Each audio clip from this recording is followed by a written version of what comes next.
I hated English classes in secondary school.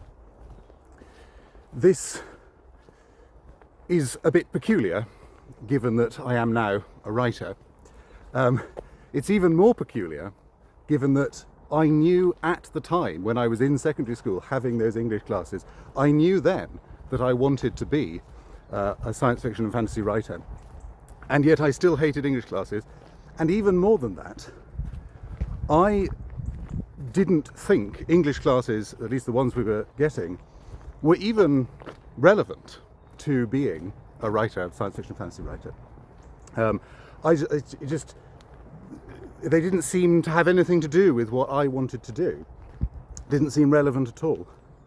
And so I didn't even connect them to being like, oh, this is something that'll be useful later. I didn't even mentally connect what we were doing to the thing that I wanted to do. The reason for this is quite simple. It's that actually a lot of what we did in English classes really wasn't relevant. We didn't do much creative writing at all. We did do some. I remember doing some, and it was, I think, part of one of our exams, just a small part. But whenever we did creative writing, it was very constrained. It was, and very limited. You know, we were only ever doing small amounts of it, and it was always, you were always given the thing to write about, which doesn't seem very creative. And the thing was never a thing that I was interested in. It was never anything to do with science fiction and fantasy, which are the only genres that I'm really interested in at all. So we just didn't do that much creative writing, and certainly the bigger parts of the creative writing process, like how you actually motivate yourself and organize yourself to write something that is 80,000 words long or longer, which actually is really one of the bigger and more important parts of creative writing. Didn't do any of that, of course. Didn't do any of that. And then in all of the other stuff that we did, I mean, there's loads of things that we could have done that I would have liked, but we didn't do any of them. So there are parts of what really you could think of as being to do with English language or English literature classes, which really, when you think about them, they could be part of that, but they're just not, and they're not really thought of being part of that. So things like orthography, typography, even calligraphy. I mean, calligraphy is sort of on the border between English classes and art classes, but we could have done it.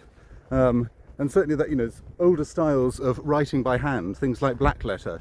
This is relevant, isn't it? We could have done stuff like that. Etymology. I would have loved it if we'd done some etymology in English classes. As it was, I don't think I even knew what etymology was until a few years after leaving secondary school. But we could have done that, and I would have loved that. In the years after secondary school, particularly in university and the 2-3 years afterwards, I really got into etymology, and I still am.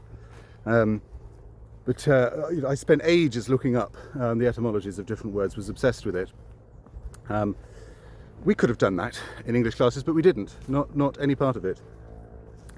Even grammar. This is something that has been tremendously contentious for many years, certainly since I left secondary school, how much grammar should be done in English classes in secondary school. When I was in school, we didn't do any.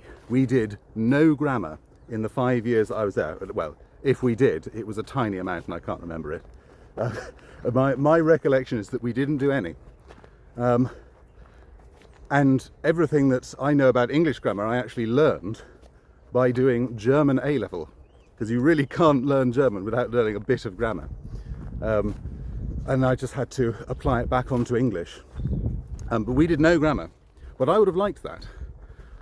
Maybe not a lot, but I would have liked it more than a lot of what we did.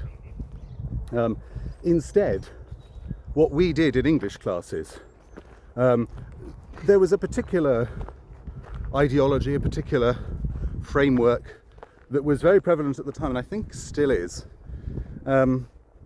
which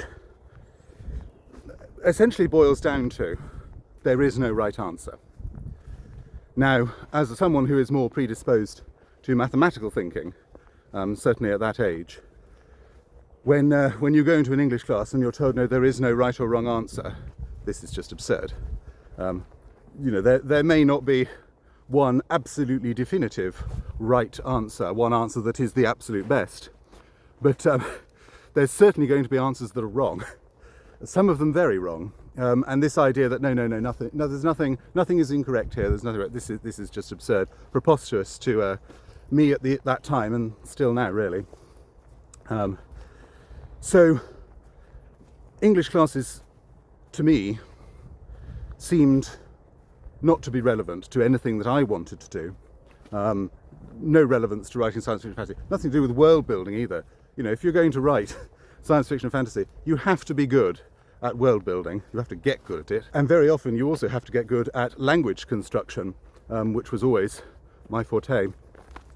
We didn't do anything even close to that in English classes. So I suppose there are two lessons here. One is that if you hated English classes in secondary school, that is not a barrier to being a writer. If you want to write fiction, just do it.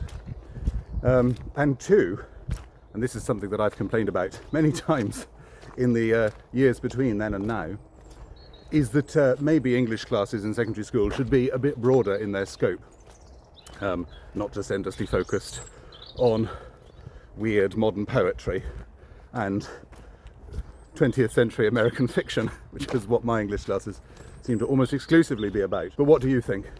Did you like or dislike or even hate English classes in secondary school, whether or not you are a writer or want to be a writer? And do you think there are gaps or things not quite right with our education system, particularly with regards to English language and English literature? That's all I have for you today.